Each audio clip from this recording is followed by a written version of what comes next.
ఆదికాండము 39వ అధ్యాయము 19 నుండి 23 వరకు మార్చి చదువుదాం. ఆదికాండము 39వ అధ్యాయము 19 నుండి 23 వరకు. కాబట్టి అతని యజమానుడు ఇట్లా నీ దాసుడు నన్ను చేసినని తన భార్య తనతో చెప్పిన మాటలన్నిటి వినప్పుడు కోపముతో మండిపడి అతను పట్టుకొని రాజు ఖైదీలు బంధింపబడి చెరసాలలో వేయించిన అక్కడ అతని చెరసాలలో ఉంచబడి ఉండేను. అయితే యెహోవా యోసేపునకు తోడై ఉండి అతని యందు కనికరపడి అతని మీద ఆ చెరసాల యొక్క అధిపతికి కటాక్షం కలుగునట్లు చేసెను. చెరసాల అధిపతి ఆ చెరలోనున్న ఖైదీలందరినీ యోసేపు చేతికి అప్పగించెను. వారు అక్కడ ఏమి చేశారో అదంతయు అతడే చేయవాడు. యెహోవా అందరం కలిసి యెహోవా అతనికి తోడైండెను గనుక ఆ చెరసాల అధిపతి అతని చేతికి అప్పగింపబడిన దేనిని గురించి విచారణ చేయక ఉండేను. అతడు చేయనది యావత్తు యెహోవా సఫలమగునట్లు చేశాను. 1 కొరింథీ పత్రిక 11వ అధ్యాయము 28 నుండి చదువుదాం.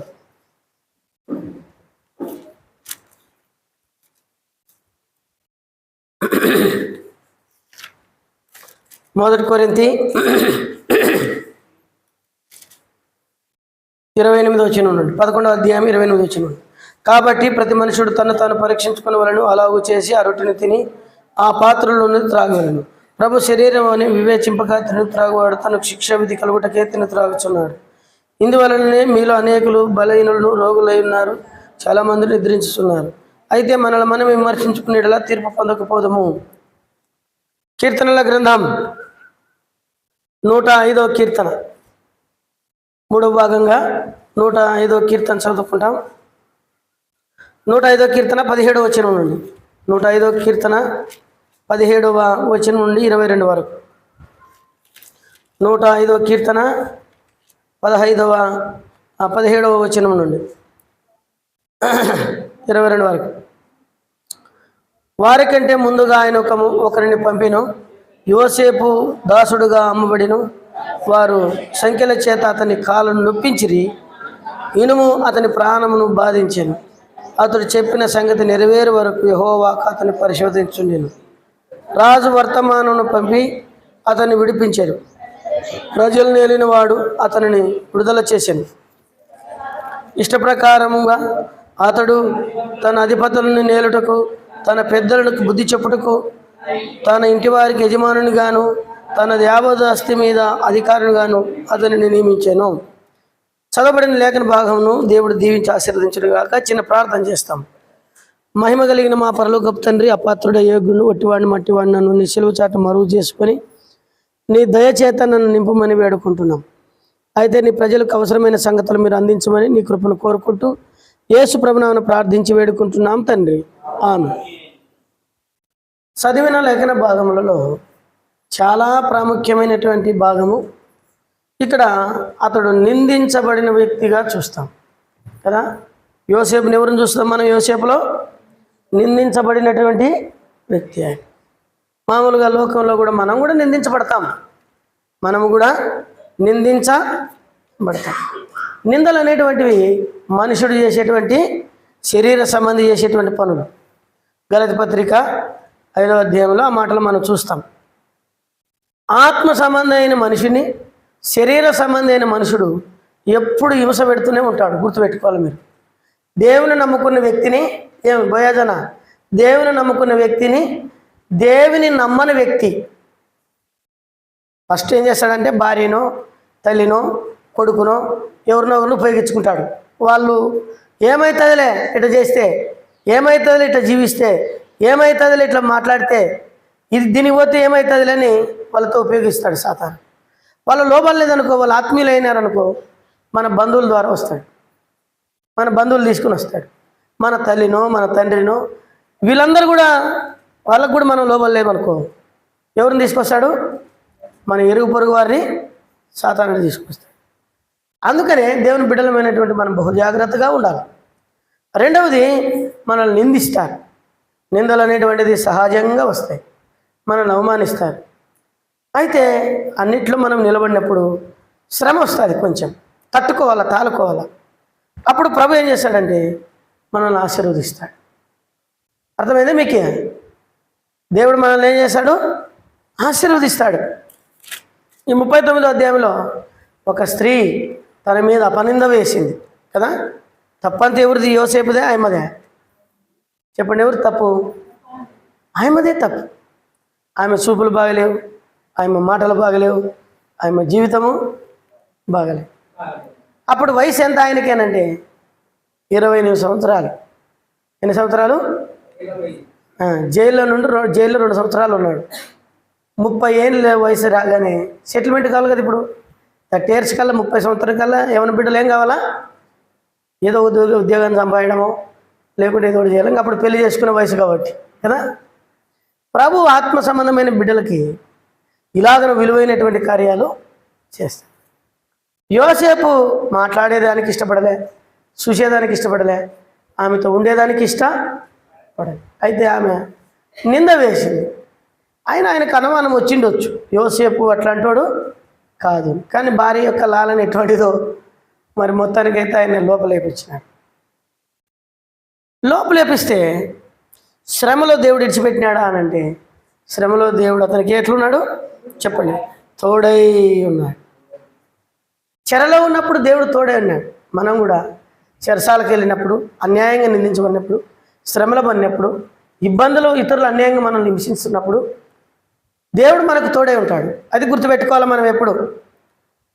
లేకుంటే వాళ్ళు రక్తం కక్కువ సావాల ప్రభు అని ప్రార్థన చేయకూడదు. అర్థమైంది? ఊగు తిడుతుందండి, ఇది ఎప్పుడు చచ్చదో. ఇట్లా కాదు మనం తిట్టాల్సింది. ప్రార్థన చేయాలా, ప్రభుకు అప్పగించుకోవాలా, ప్రభువే వాళ్ళని శిక్షిస్తాడు. అర్థమైందే? ఒక వ్యక్తి నన్ను దుర్మార్గంగా మాట్లాడినాడు, రాత్రి అందరినీ తిట్టినాడు. ఉదయం అనుకోకుండా సమస్య వచ్చింది, పోలీసు వాళ్ళు తీసుకొని పోయి ఈపులు పగలతట్టు కొట్టినారు. నేను కొట్టినానా? ప్రభు ఎవరిని విడిచిపెట్టాడు. మనం ప్రభుకు అప్పగించుకోవాలి. మనం చెడ్డ మాటలు కూడా వాళ్ళ రక్షణ కొరకు ప్రార్థన చేయాలి, వారి హృదయం తెరవబడేదానికి ప్రార్థన చేయాలి. ఇప్పుడు యోసేపుకు శ్రమలో దేవుడు తోడే ఉన్నాడు. కాళ్ళు నొప్పించినారు, బాధ పెట్టినారు, హింసించినారు. కానీ హింసించిన వాళ్ళని ఏమనలే, నిందేసిన వాళ్ళని ఏమనలే కదా, శ్రమ పెట్టిన వాళ్ళని ఏమనలే. అందరికంటే ఎక్కువగా పని పెట్టినారు, అయినా కూడా ఓర్చుకొని చేశాడు. అప్పుడు ఏం చేసినాడు ప్రభు అంటే తోడై ఉంటూ వచ్చినాడు. మనకు కూడా దేవుడు అట్లా తోడై ఉంటాడు. యోసేపుకు తోడైన దేవుడు మనకు తోడై ఉన్నాడా? చెప్పండి, మీరే చెప్పాలా.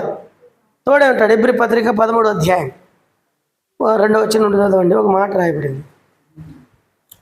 ఎబ్రీలకు రాసిన పత్రిక. మనం ఎప్పుడు కూడా శ్రమలో ఉన్న వాళ్ళకి జ్ఞాపకం చేసుకోవాలా, వాళ్ళకు తోడుగా నిలబడాలా. అక్రమంగా అన్యాయంగా శిక్ష పొందిన వాళ్ళు సహోదరుల ప్రేమ నిలవరంగా నుండి ఆతిథ్యం చేయ మరొకటి, దానివల్ల కొందరు ఎరగకే దేవదూతలకు ఆతిథ్యం చేసిరి. మీరు వారితో కూడా బంధింపబడినట్లు బంధకంలో ఉన్న వారిని జ్ఞాపకం చేసుకున్నాడు. చూడండి, కాబట్టి బంధకంలో ఉన్న వారిని ఏం చేయాలా? జ్ఞాపకం చేసుకో. అన్యాయంగా సేవకులు కానీ, అన్యాయంగా విశ్వాసులు కానీ జైలుకు వెళ్తే అన్యాయంగా వాళ్ళకి తీర్పు తీర్చినప్పుడు వాళ్ళని ఏం చేయాలంటే మనము జ్ఞాపకం చేసుకోవాలి. వారికి తోడుగా ఉండాలా, వారి కొరకు ప్రార్థన చేయాలా. అందుకని ఇంకో మాట అన్నాడు చూడండి, వారికి జ్ఞాపకం చేసుకోండి, మీరు శరీరంతో ఉన్నారు కనుక కష్టములను అనుభవించుచున్న వారిని జ్ఞాపకం చేసుకోండి. అది కష్టాలు అనుభవించే వాళ్ళని మనం ఏం చేయాలా? జ్ఞాపకం చేసుకోండి. వారికి తోడుగా ఉండాలా, వారి కొరకు ప్రార్థన చేయాలా. యోసేపు చూసినప్పుడు ఆయన కొరకు ప్రార్థన చేసే వాళ్ళు ఎవరు లేరు, ఆయన క్షమను కోరే వాళ్ళు ఎవరూ లేరు. అయితే దేవుడే యోసేపు దగ్గరకు వచ్చాడు, యోసేపుకు తోడే ఉన్నాడు. ఇప్పుడు యోసేపు చేస్తా ఉన్న పని అందరూ యోసేపుని చూసి నేర్చుకున్నారు. జైల్లో ఉన్న వాళ్ళు కూడా మారిపోయినారు. జైల్లో ఉన్న చెడ్డ మాటలు మాట్లాడే వాళ్ళందరూ మారిపోయినారు. వాళ్ళ జీవితాలు మారిపోయినాయి. అప్పుడు అన్నారు వాళ్ళు, మేము ఇంతరంగా వీళ్ళని బాధించి హింసించి కొట్టినా మారనటువంటి వాళ్ళు నీ ప్రవర్తనను చూసి మారిపోయినారు. చూడండి, మనం ఎప్పుడు కూడా శిక్ష చేతనో లేకుంటే కఠినత్వంతోనో ఒకరిని రక్షణకి తెచ్చుకోలేము.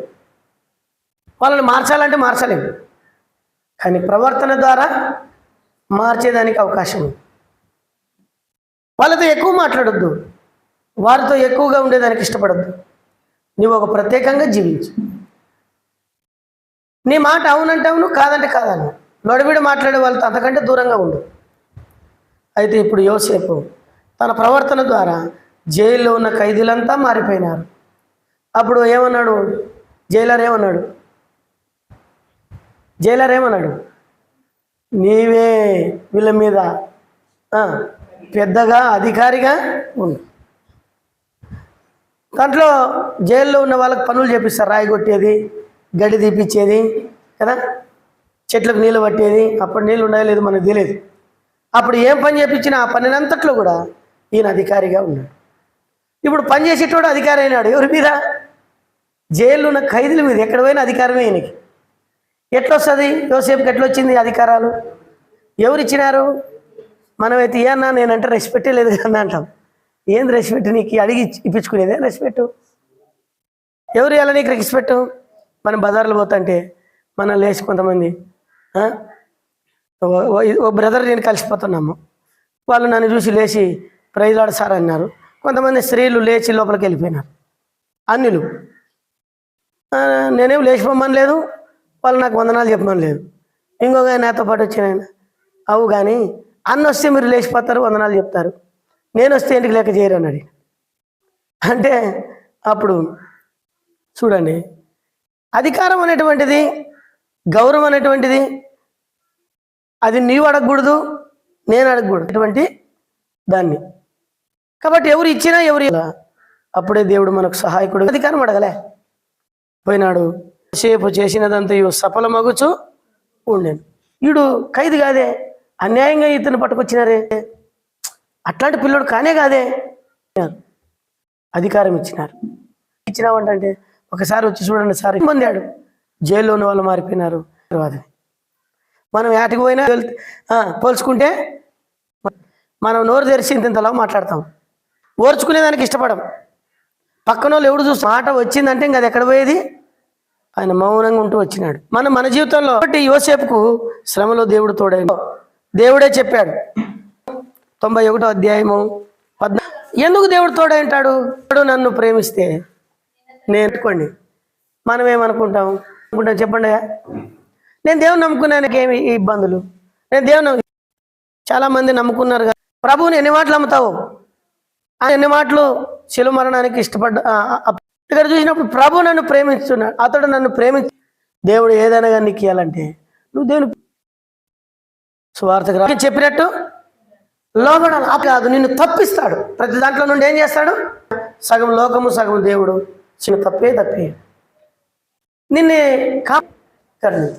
ఎవరు కనికరం చూపడు, ఎవరి మీద జాలిపడాలో ఎవరు కనికరించకూడదో దేవుని. కాబట్టి మమ్మల్ని కరుణించాలి. మన తప్పులు మన బలి వాటికి మనం అనుభవించకుండా దేవుని మీద. అతడు నన్ను ప్రేమించినాడు. యోసేపు తర్వాత చదవండి, నామమును ఎరిగినాడు కనుక నేను అతనికి. ఊర్లో ఉన్న వాళ్ళు మనల్ని ఎట్లా కనపరుస్తారు? ఇంటి పక్క నువ్వు దేవుని కనపరచు, నువ్వు చేయగలుగుతారు. దేవుని గురించి వ్యక్తిగతంగా తనే తెలుసుకోరు. ఈయననే వస్తారు కానీ ఎరగని వారిగా ఉంటారు.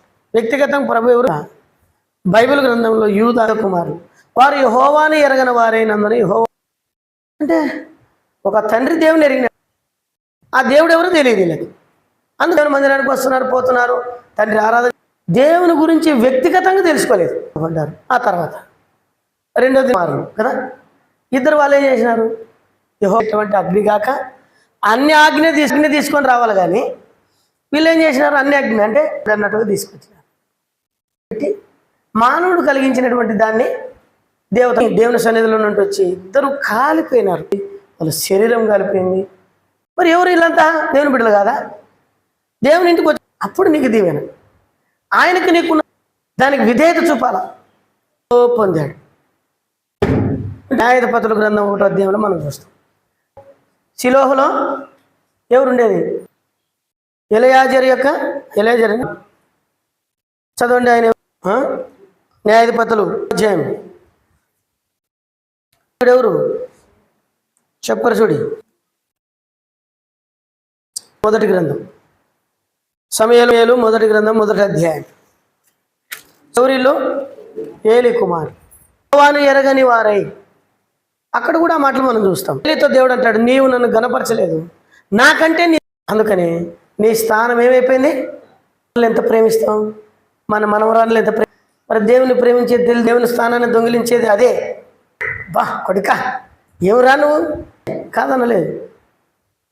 మరి దేవుని యొక్క నిన్ను పుట్టించిన వాడు, నీకు ఆశ ఇచ్చిన వాడు, నీ ఒక్కరిలో నుండి ఇంకొకరిని ఇచ్చినాడు, ఇంకొకరిలో నుండి ఇంకొకరిని ఇచ్చినాడు అన్నాడు.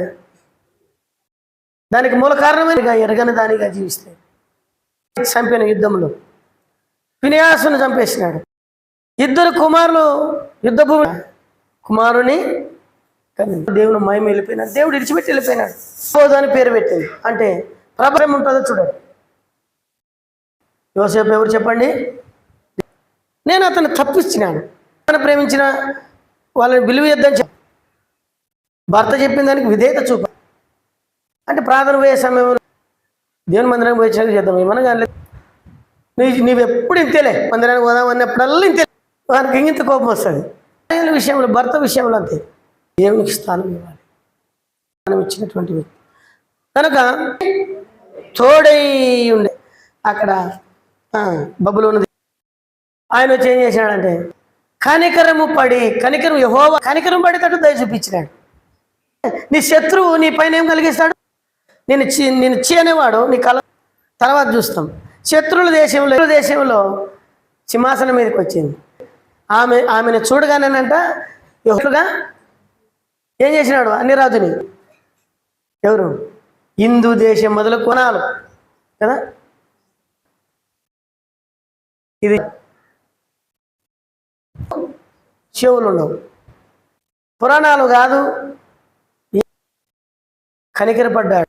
రాణి మొర్దెకై కదా ఎలా కలిగింది? మనం దేవునికి నమ్మకంగా ఉన్నప్పుడు సింహాసనం దేవుడు ఇస్తాడు, అధికంగా హెచ్చిస్తాడు. మనం చూడవచ్చు. తర్వాత ఎజ్రా గ్రంథంలో చూస్తాం. కనికరం చూపి నెహెమ్యాతో అన్నాడు రాజు అంటే నా పితరులు ఉన్న దేశం పాడైపోయి బాగుంటుంది రాజా అన్నాడు. మరి ఏం చేయాలి? దేవుని మందిరంలో కట్టాలి. రాని అడిగిన రానుండి ఏమనేది ఎన్ని దినాలు పడుతుంది నేను చెప్తా పో రాజుతో అయిపోయింది. కనుక దేవుని బిడ్డలమైనటువంటి మనం దేవుడు మనకి ఎట్లుంటాడంటే తోడుగా గుర్తుపెట్టుకోవాలి. ఇవన్నీ రెఫరెన్స్లు చూపించేదాన్ని మనం ఏమనుకున్నాం, దేవునికి ఇంకా చెప్తే కనుక నువ్వు పడంటే పడాలా, ఊకుంటే ఎవరికి కృప చూపుతాడు? చెల్లెలు పక్క పెట్టండి. ఎవడు దీనుడు ఆ మాట విని వణుకుచుండును వానినే నేను చెప్తాడు. దేవుని మాట విని కనికరం చెప్తాడు. కనికరం. రెండవ ఆత్మీయ జీవితంలో ఆయన మనుషుల మీద ఆ శ్రమ ఆ బాధలు చూసి ఏం కలిగింది? కళ వచ్చేసి చెప్పేసినాడు. కళ చెప్పిన తర్వాత చేసుకున్నాడు. లేట్ అయింది జైల్లో. ఆయన మన దగ్గరికి ఒకసారి ఒక సేవకుడు ఏం చేసినాడు అనుకుని ఇల్లు కట్టుకుని మేమందరమైనా ప్రార్థన పోతే ఆయన ప్రార్థన చేస్తున్నాడు. సేవకుడు చిన్నగా ఏమంటున్నాడు అంటే లేచి కొంతమందిని ఎంఆర్ ఆఫీస్ కాడ సిఏ కాడికి పంపిస్తున్నాడు. నేనన్నా అంటే ఒకవైపు ఆయనకి ఏం సరే దేవుని చిత్తం ఎట్టుంటాడు జరుగుతుంది అని చెప్తే నువ్వు సేవకుడే కాదురా నువ్వు సేవకుడు అంటే మరి ప్రార్థన ఎందుకు పెట్టుకోవాలంటే డైరెక్ట్ స్టేషన్ పోతాయి మళ్ళీ ప్రార్థన మధ్యలో తోక. నేను ఆయన గద్దిస్తే నేర్పించేదానికి చిన్నలే పెద్దలే తప్పే అంటాను నేను. అయితే సత్యం కొరకు మనం నిలబడండి. ఆది కాండము 40వ అధ్యాయము 14 వచ్చిన త్వరగా చదవాలి మీరు. నీకు క్షేమం కలిగినప్పుడు ఎవరితో చెప్తున్నాడమ్మా? గిన్నె అందిస్తావు కదా. ఎవరితో మాట్లాడమంటున్నాడు? ఆడున్నాడు ఫలానా వ్యక్తి అంటే మనం రికమెండ్ ఏం జరగదు. వాడు మనోడే అని చెప్పు ఈయనకి చెప్పు ఆయన చెప్పాల్సిన అవసరం లేదు. నాకు ఎవరు లేరు. ఏ నాయకుని కాడికి పోవు, నువ్వు న్యాయమని చేయి ఏమని. మేము ఎవరి కాడికి పోము. నువ్వు నిన్ను అట్ట చేస్తాం ఇట్ట చేస్తాం నీ ఎముకలు నువ్వు ఇరుగ్గొట్టి రికమెండేషన్ అవసరమే లేదంటే ఏం చెప్పినాడు? విడిపించడానికి రాజుతో మాట్లాడు. ఇంతకాలం నమ్మకంగా ఉంటే అప్పుడే బలహీనుడైన నాయకుడిగా ఉంటాడని నేను ఇస్తే అప్పుడే ఆయన మీద 2 సంవత్సరాలు మౌనంగా ఉంటూ వచ్చినాడు. ఈ మనుషులు మనల్ని విడిచిపెట్టిపోతారు, గుర్తుపెట్టుకోండి. చేస్తారు మనుషులు దయ కోరకూడదు. మనుషుల ధరలో సేవకులు నీ దేవుని దయ మేర ఒప్పుకోను. ఎందుకంటే మానవుని దయ ఆయుష్కాలం ఉంటుంది. గలతీ పత్రిక 1:11 అన్నాడు, నేను ఎన్నడూ మనుషులు దైన సంపద 1:10 త్వరగా చదవాలను. దేవుని దయను సంపాదించుకుంటూ సంతోషపెట్టుకోరను. అది నేను మనుషుల దయను కోరుకోను. మనుషులు దయ చూపితే నేను దేవుని దయ కోరుకుంటాను. అందుకని తన జీవితంలో 2 సంవత్సరాలు కూడా ఫెలిక్స్ అనేటువంటి వ్యక్తి ఏమన్నా లంచం ఇస్తే ఇడిపిస్తామని, ఎవరిని? పౌలేమో సువార్త చెప్తున్నాడు జైల్లో నుండి.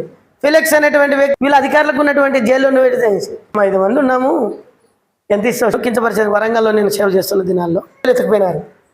ఒక్క భీమ్ సంచి ఎత్తుకుపోయి ఆయన కర్మగాలు ఏం చేసినాడంటే ఈ టేషన్ పోయి భీమ్ సంచి దొరికితే భీమ్ సంచి వాళ్ళకి ముట్టించి మంది ఉన్నాం, ఒక్కొక్కరికి 1000 రూపాయలు అన్నాడు.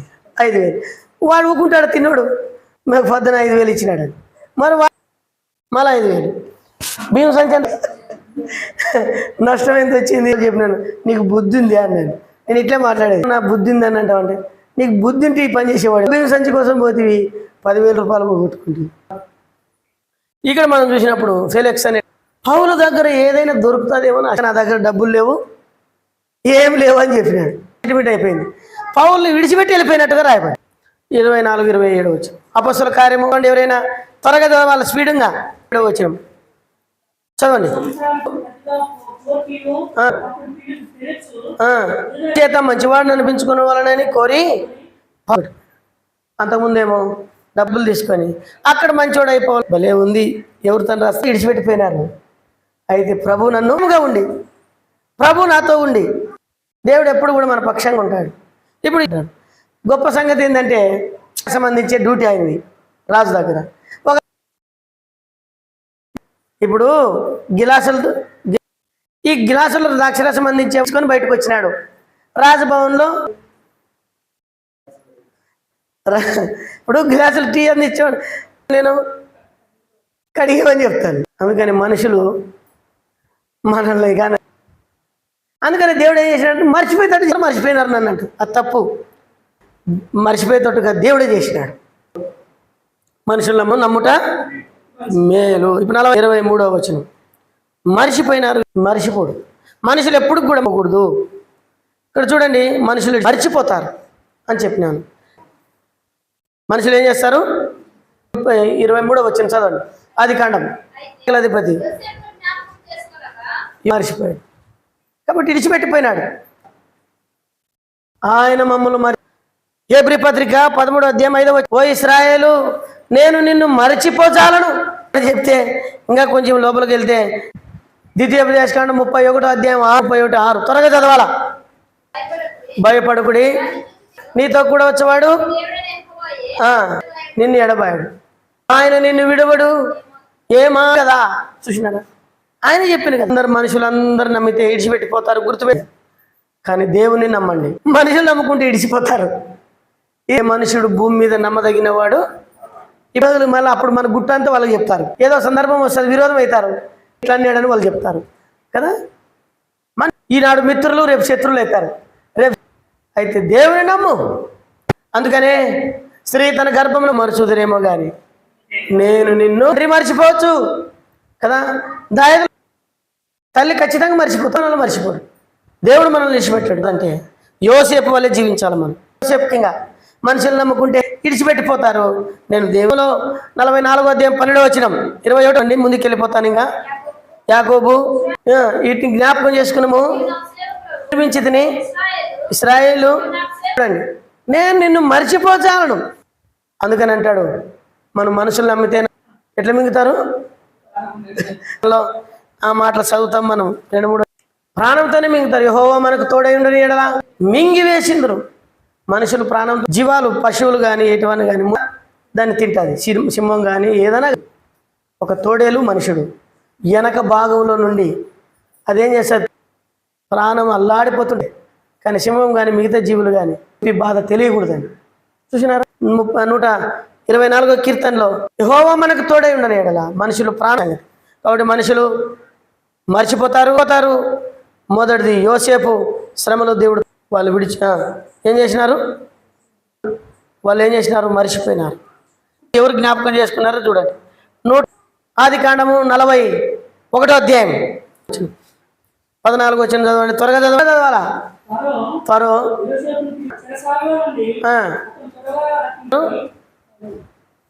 దేవుడు జ్ఞాపకం ప్రజలు లేని వానికి కల పంపి 17 వచనాల్లో రాజు దేవుడు జ్ఞాపకం చేసుకున్నాడు ఎవరిని? మారు మనసు వచ్చింది మరలా దేవుడు మళ్ళీ జ్ఞాపకం చేసుకున్నాడు ఎవరిని? చేసుకుంటే ఏమైనాడు? ఉండనే సీఎం అయిపోయినాడు, ఆయన ప్రధానమంత్రి అయిపోయినాడు. తమిళనాడు ఆయన సామాన్యమైన జీవితంలో నుండి వచ్చాడు. సో ఈ యోసేపును చూస్తే మనుషులతో ఎన్నుకోబడిన వాడు కాదు. ఈ ప్రైమ్ మినిస్టర్కి డిప్యూటీ మినిస్టర్ అయిన ఉన్నతమైన స్థానంలో అమెరికా ట్రంప్ జ్ఞాపకం చేసుకుని 46 వచనంలో చదివితే గడ్డం చేపించాడు. చెప్పండి ఏం చేసినాడు? పెట్టినాడు, గలిసేసినాడు. అవన్నీ ఆత్మ సంబంధమైన సంగతులు. అవి 2వ రథం ఇచ్చినాడు. ఇప్పుడు అక్కడ 30 ఏళ్ళని రాయబడి చూడండి. అలా మనం ఏం కావాలా? ఉన్న 30 years దాటితే మన జీవితంలో సెట్ కాముగా ఏం పరిచయం 30 years కల్లా ఏదో ఒకటి చేసుకొని అంతకంటే ముందుగా మన కాలం మీద నిలబడి. ఇప్పుడు 46వ వచనం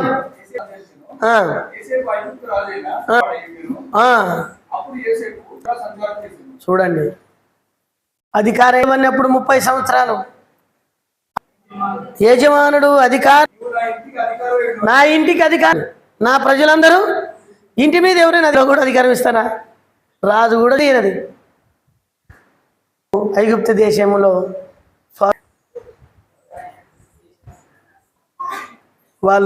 వాళ్ళకి ఏం, కానీ ఆనాడున్న డిప్యూటీ సీఎం అంతటి హోదా ఎవరికంటే ప్రధానమంత్రి కంటే గొప్ప. ఈనాడు ప్రభు నీతో అదే మాట్లాడుతున్నాడు. నువ్వు నాకు యోసేపుకు బోధకులు లేడు. యోసేపు పెంట కుప్పల మీద ఉన్నాడు కదా, ఎక్కడ ఉన్నాడు? ఇంటి మీద ఏం చేసినాడు? అధికారి. 1 తిమోతి పత్రికలో ఏమంటాడంటే సహించిన వారమైతే. అందుకనే జకర్యా గ్రంథం 3 ఉంటావు. అయితే ఇప్పుడు 41 యోసేపు ఫరో నాయకుడయ్యాడు. అయితే ఇప్పుడు చూస్తే ప్రకటన గ్రంథం రక్షించబడిన వాళ్ళకి.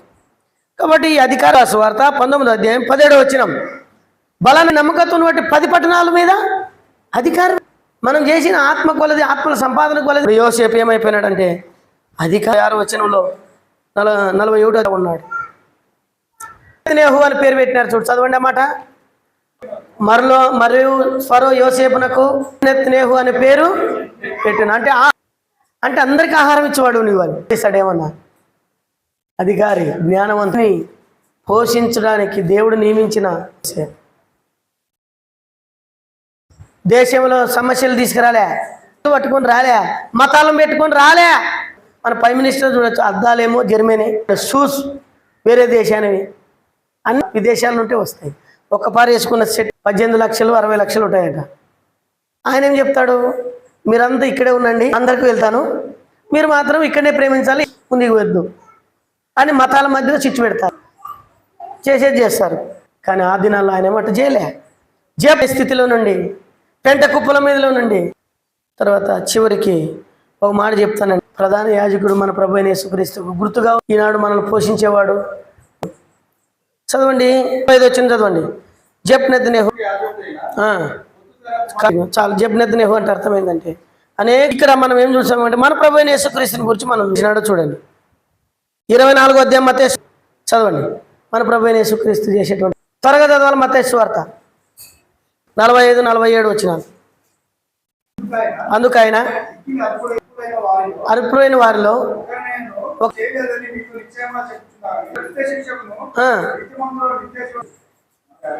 యేసుక్రీస్తు కూడా.